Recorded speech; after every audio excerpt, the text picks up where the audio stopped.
Type 1 is the classic. Because what most people think of ADHD, short attention span, distractibility, disorganization, impulsivity, and hyperactivity. They can't sit still. That's type 1, classic. Type 2 is inattentive ADD, short attention span, distractibility, disorganized, procrastinate, but they're not impulsive.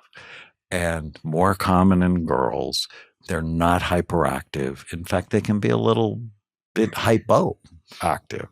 The third one is overfocused ADD, where the problem is not so much you can't concentrate, it's you can't shift your attention, that you get stuck. And if you can't shift your attention, you cannot pay attention. But it's a different mechanism. And I found this to be particularly true in children and grandchildren of alcoholics. And they tend to be argumentative, oppositional, worry. If things don't go their way, they get upset. And on the surface, they appear selfish. They're really not selfish. They're just not flexible. And stimulants tend to make them more worried and more upset. Type 4 is called limbic ADD. It's where their emotional brain is too busy.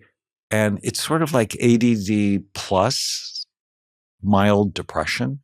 And the glass is always half empty for them.